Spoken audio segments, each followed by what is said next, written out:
The past 3 weeks have been a whirlwind in Canada.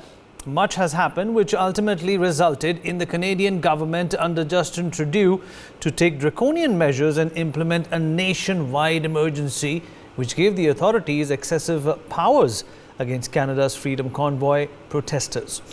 What's strange is the fact that the Canadian government took the decision to implement a rare emergency within 2 weeks of the peaceful protests as they began to pinch economic trade. What's even stranger is the reaction of the world to what's happening in Canada.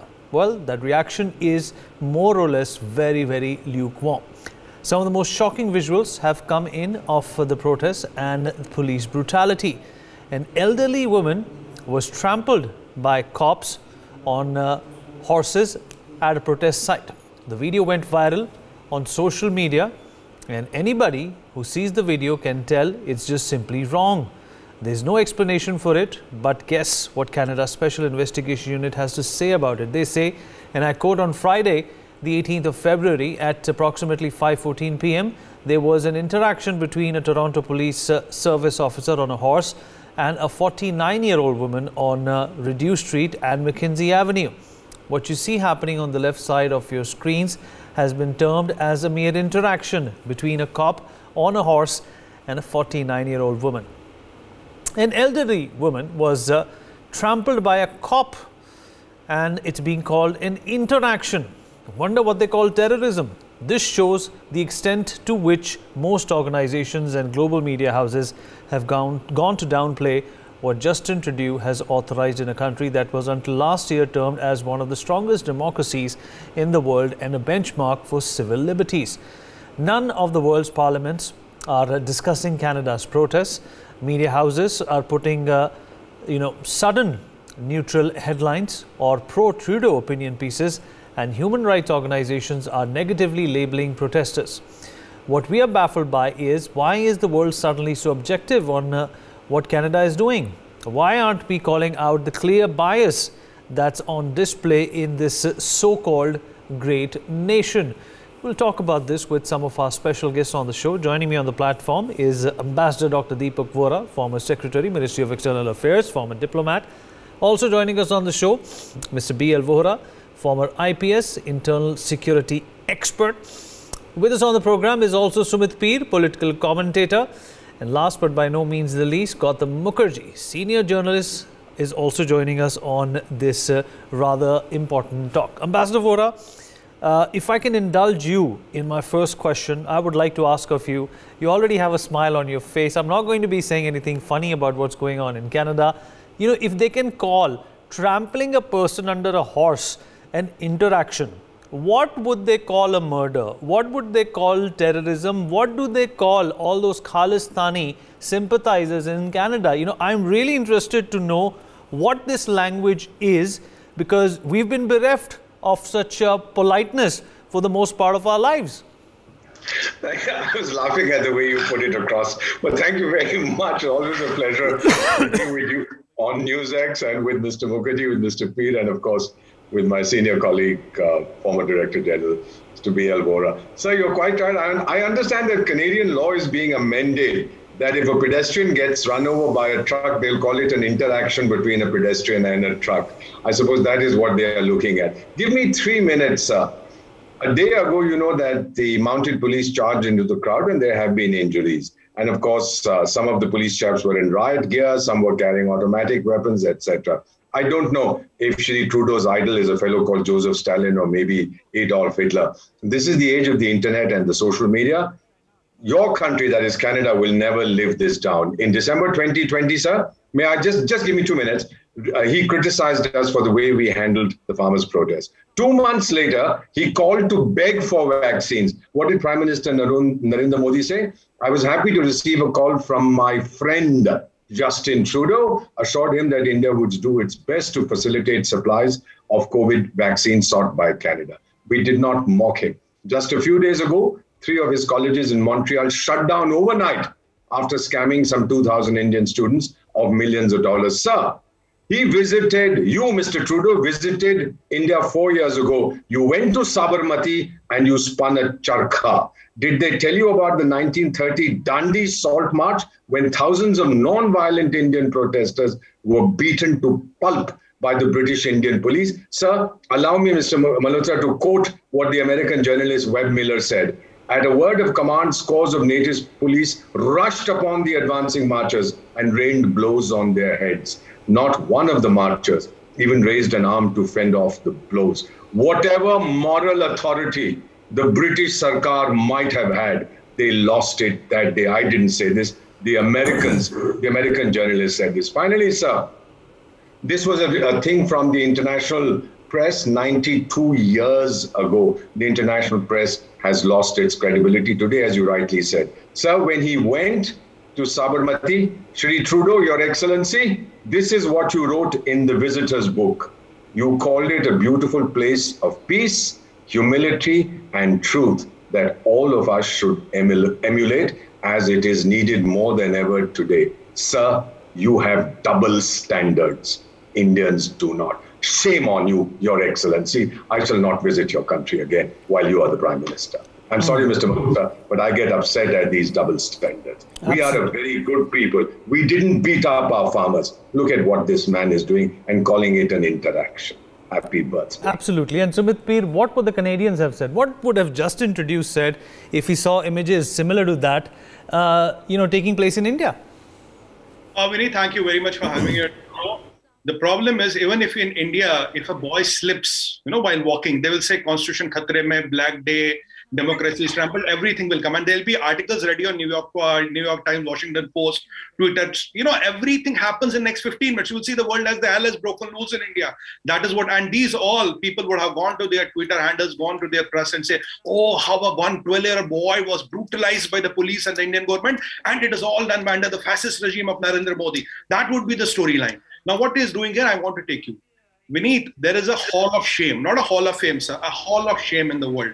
Over the players there, you have a person called Adolf Hitler who just killed Jews because I don't like you, a few million of them. Then you have Mao Zedong, right, which we call Chairman Mao. He killed just 60 million people, great leap forward, cultural revolution. So, 6 crore log mar gaye, finished. Then you have one more person who was General Dyer. He wanted to get a tank into Jallianwala Bagh, but he could not get it. So he managed with a machine gun and killed thousands of people. Now, after that, if somebody is very eager to enter that hall of fame or, hall of shame, is Mr. Justin Trudeau.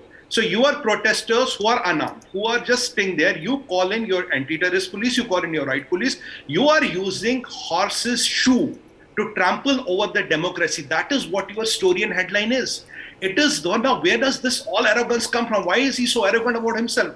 Because the problem is they are all political dynasts, Vineet. Now we have Joseph Stalin and we have this Mao Zedong. We know about them. We know about Hitler. But these people are again tyrants. They are tyrants, but they are not as efficient as a Hitler or as efficient as Mao. If given a chance, maybe they can beat him. Now this is where the mancha of the mentality comes out, because his problem is he's a dynast. Today in the world, democracies are put to shame by people like him. Now, what will the Communist China talk of a democracy like this? And, when Chinese pull up the tanks to crush their students, the whole world criticizes them. Now, what do you talk to a so-called Democrat, a so-called elite Canadian white Democrat who gets horses to trample their democracy? And he says there is an interaction. Baatcheet ho rahi thi, vartalab ho rahi thi, Trudeau ji ka kehna hai. Now, let me tell you, where does he get the power from? The power comes from because he's a dynasty, he's arrogant. He has not been through the evolution and the karma to earn what he deserves. When he was born, he was destined to be there. That is why dynastic politics is the biggest threat to the democracies, not in India, but the world over. Now we have democracies, we have autocracies, we have communism. Now what do you call a democracy like China? The time has come, Vineet. The time has come to invent a new word. एक नया शब्द चाहिए इनको describe करने के लिए. The word is dynastocracies. Dynastocracies. They are not democracies, dynastocracies. They use democracy as a way to get to the power. They use democracy to stick to the power. But when democracy is for the people, by the people, they get their horses, they get their tanks, they get gas chambers, they use all the things. So it's only the question that how far can this man get? This is Canada today in the Hall of Fame or Hall of Shame is a dynastocracy. It's no longer a democracy. And that is the message to all the Indians and the people who want to have this Canadian dream. This is what can happen to you in an alien land. Do your calculations, wake up. मैं तो आज भी ये कहूँगा सारे जहाज से अच्छा हिंदुस्तान हमारा. Absolutely. Gautam, it's one thing to lecture India about its internal problems, the complexity of which I am sure, and you're sure, as an Indian, we're all sure, no other country will be able to understand or comprehend. But, trying to, in fact, come up with this bizarre explanation about a woman being trampled over and labeling it as an interaction goes only to show how insensitive, the administration in Canada is. And this is obviously starting from the top. Vineet, I'd like to, on the one hand, what Ambassador Vora and Sumit Peer have just said has been put extremely well. I don't want to repeat all of that because it's true. But I notice one thing, which I think is very favorable. I see our External Affairs Minister, Jaishankar. He's a very mild-mannered man. He doesn't say much. He made it very plain about our attitude to China while it is amassed on our borders. And he also lectured the Germans and the French and so on about the difference between the Asia Pacific and the Ukraine, and said, look, you guys gave a damn about the Asia Pacific. I'm paraphrasing, please. You gave a damn about the Asia Pacific. All the while we were at it, and of late you've gotten involved because you realized there might be some of your skin in the game. Ukraine is important, but for us it is important to maintain a neutral stance. Now, we are normally submissive, evasive, most respectful in our foreign affairs and in terms of what we say to these people, even though we have been put upon and brought down and unfairly boxed in and told all sorts of things against us. Now, the other point, having said this, is something to remember. The Christian world is great at getting the job done and then finessing it. I mean, they're carrying out an audit right now on who got hurt. Nobody got hurt, right? We only used rubber bullets. And the woman didn't die. Only her clavicle was broken, and so on and so forth. In other words, we've done this. We've managed to do this without hurting anyone and saving democracy and the right of the rest of the 90% and so forth. They're very good at it. They hold prayer meetings. You'll remember in the film Gandhi, Dyer was asked, did you help the women and children that were there? He said, I would have if they only applied. And this is because Ambassador Vora also quoted the American journalist who was featured in that. The very words were featured in that film. This is how it goes. And I think we ought to move on and give them as good as they get in our own way. And I think we're beginning to. All right. Excellent. Well, Mr. Vora, if you can hear me, sir. Mr. Vora, if you can hear me, sir. Unmute. Please unmute yourself. Yes, I can hear you. Yeah. So what do you think of is happening in Canada? In India, even if you flex a muscle as a policeman in front of a civilian, it becomes a headline in New York Times. But in Canada, you've almost killed a woman, mislabeled it, misrepresented it, and, misproven your own record as a democratic country. Isn't it time also for some introspection to realize that, the West keeps coming at us over trivial matters, whereas completely ignoring what is happening in some of the so-called developed modern economies of the world, including Canada? I entirely agree with you, but first I am beholden to Canada and Canadian police for using this word interaction of a horse with the lady. Now here we will now have tomorrow interaction of the crowd with water cannon, interaction with the tear gas shells, interaction with the lathis, and of course with the interaction of AK-47 or a gun with the terrorist. I think it's a very, very nice word, and it will help us a lot in future. Now, talking of the why West is doing it, see, simply because they are racist. They don't like India. They don't like our values. They don't like our culture. But they want our people. They don't want India to see as a developed country. But they want our people to come there and work for cheap. Yes, they work. And they'll also do. They criticize us, but they'll do anything for votes themselves. He wanted 6 votes. Fortunately, for some Sikh protesters, truckers have also joined there in their protest.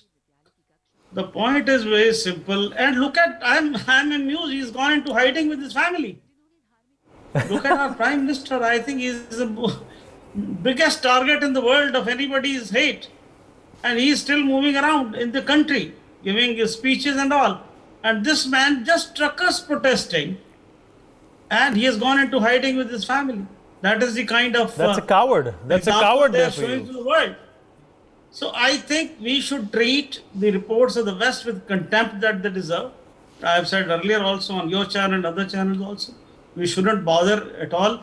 In fact, we should also go out on the offensive and criticize the Prime Minister of Canada.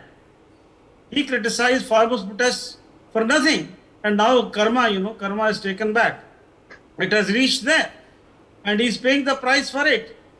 And he didn't even learn. He's assumed powers like emergency powers Mrs. Indira Gandhi had taken for herself. Look at our Prime Minister. Ultimately, he had the grace to say that he was wrong. And he apologized to the farmers' community and is withdrawn. Why can't he do that? So I think there's a lot of difference between them and us. And we shouldn't worry. In fact, as Mr. Gautam Mukherjee was saying, I think we should start giving them openly now in future in all spheres. Right. Same thing as said by Ambassador Deepak and Sumit Peer also. Ambassador Vora, in India, the trend is that if your ship is going down, as a captain, you go down with it. But what Trudeau has done is the exact opposite. Apart from being spineless, he's also deserted his people whom he is conducting atrocities on at the last minute. This is not a very good example of a person the world is defending at this point in time. If you look at Al Jazeera, if you look at the Washington Post, all these outlets, all these platforms are still gaga over Justin Trudeau. Not for too long, I'm afraid, as Mr. Mukherjee and as Director General B.L. Vora Saab have said. This is time for India now to take a much tougher view, sir. Our normally mild foreign minister, as you referred to him, said that India's strength, and this is at the Munich Security Conference, economic and military strength today is different from what it was earlier. And the world listens to us with respect. Sir, there's just one more thing which I'd like to add. After the Dundee Salt March and these fellows all beaten down and about 200 died, a government communique, which could have been drafted by somebody who was a predecessor of Justin Trudeau, said, and I'm quoting, some half a dozen of the attackers, this is the salt marchers, got into the salt pans where they were easily caught, but the remainder, on seeing the horses ridden by the police, turned tail and fled with the horses after them. The whole affair was over in a few minutes with no casualties whatsoever, as the mounted men did not come into any contact with the volunteers, nor did they have any sticks or weapons in their hands. So the 200 fellows died of heart attack. Thank you very much. The horses were unleashing some kind of toxic gas and the fellows just died. This is the kind of nonsense that we had then. But we must say that the international press at that time had much greater credibility than what we are seeing today. I think Justin Trudeau is pushing his luck. The international media will turn against him as soon as they find a reason to do so. All dictators, all non-democrats should remember that approbation and condemnation are but two sides of the same coin. Sumit Peer, do you think that Canada has, in the past fooled the world, by being a country which appears to be very harmless, very innocuous, but stepping up to the podium whenever there is something going wrong elsewhere in the world, but backing out and shying away and in fact rather concealing themselves when something is happening in their own country, the prime example of which is obviously the Supreme Leader of Canada, going into hiding after declaring his own emergency. That means he doesn't even trust his own policemen to protect him. Vineet, the problem here is, if you look at the history of Canada, we discussed those Canadian day boarding schools, wherein after 150 years, they acknowledged there was a genocide. They acknowledged thousands of kids were killed. The mass graves are cropping up like forest mushrooms on a rainy day. That is how the mass graves in Canada are happening out. They were the people who owned the land. They dismantled them, took their kids, put them in a school, converted them to Christianity, and eventually 10% of them disappeared. That is what the history of Canada has. Well, and all these children, Sumit, were killed in the name of religion, mind you. Something that they have used to target India. Correct. Religion and ethnicity. They said these aborigines. They called them aborigines. And they, by the way, there was also a ministry mail called Ministry of Indian Affairs. The word was used, Indian Affairs. That is the history of them. Now, after 150 years, they acknowledge there's a genocide, but the genocide continued for... Sounds like East India Company. Yeah, East India Company. So they deprived these people of their land. Now, you look at today, they are unfortunate people who are going to suffer are the Sikhs who put their sweat and blood for the last 70, 80 years to build Canada. Now, today, they don't need them. You put a gun to their hand. Now, this is what the mentality of the person is. The mentality of the person is, look, I use and throw people. Canada was never what is beneath. The problem or the reality of Canadian economy is if the immigrants are not there, the economy will collapse. The economy cannot hold by itself. And today, the agony is, we use our government education. We educate a person in an IIT or which is 100% government funded. And then after that, the person goes there and works in Canada. That is where the thing is, you groom the people. Aap paida karo, aap bada karo, aap padhao, aap paisa lagao. When the person is ready, ripe, and in the prime of youth, I will get him to Canada. That is how the mall. Today you cannot have slavery, but it's a way that tactics. How do you kind of influence people to come into your land? Use them, and at the right point of time, when you think that they are of no use to you, you point a gun to their hand. That's what he was saying. General Dyer was asked. That is white man supremacy. General Dyer was asked, would you have got a tank into Jallianwala Bagh? He said, yes, I would have got, but the jagah kam thi, so I managed with a machine gun. I mean, that is what he admitted during his trial or so-called trial. If this is what they think about the people. This is what their, what the mantra is. And today it is time we need that the Ministry of External Affairs should also raise at least a kind of a protest. They should say, we are concerned. At least we can say we are concerned with what is happening there, because at the end of the day, the 80% of people who are affected are from our origin, from our roots. Now, what is the guarantee that today it happens to truckers, tomorrow it might not happen to IT? What is the guarantee tomorrow it might not happen to any other community? So is it a use and throw policy you have? Is it the toilet paper policy you have? Is it, I have some, I have another thing in mind, but I don't want to use it. I will limit it to the toilet paper. Is it like toilet paper? You get people, use them, and then after you flush, and is this what is happening? Is this how you handle a democracy? Today, the fact of life is, Vineetji, they are a, dynastocracy. It's run by a dynasty in the name of democracy. So they have merged the two. That is why the leaders are born. You don't have to be elected to a leader. You are born as a leader and you are destined to rule. Now, you can't call them monarchs. You can't call them dictators. So this is the new word. That is the reality of Canada. So nobody or anything is safe in Canada. And let me tell you, sir, if an iota of that would have happened here, the same people along with his sidekicks and cheerleaders, so Jagmeet Singh, Mia Khalifa, Rihanna, jitne bhi sare, they will all come and they will be all going on their Twitter, oh, Indian, this is happening, Indian fascist, and genocide. All the good synonyms of English would have been got together. And the best part is, all these so-called international media, including... Why isn't there a toolkit against them? Why isn't there a toolkit against them? So, Vineet, all the protests against India are funded and protected. That is why, I was told by somebody, I'm not sure, I was told that Mia Khalifa takes $2 million to be a guest speaker for 1 hour. So if your speaking is so eloquent... Are you sure of that, Sumit? I'm not sure. Somebody told me. I'm not sure. But if that is the amount of money, so why are you coming and talking against India? Obviously, somebody is paying you somewhere. Na koi to aapko paise de raha hai. And there was one kid, kya naam tha uska, Greta Thunberg. She tweeted the toolkit itself. भाई बच्चों को use करोगे तो क्या होगा? मतलब बच्चे तो बच्चे रहेंगे ना. School dropouts you use, they will tweet the toolkit itself. The toolkits are made against India because it's the rise of India. It is the rise of India, and we take the... Okay, Gautam Mukherjee, it's not Mia Khalifa that they need. What they need is perhaps Mia Culpa.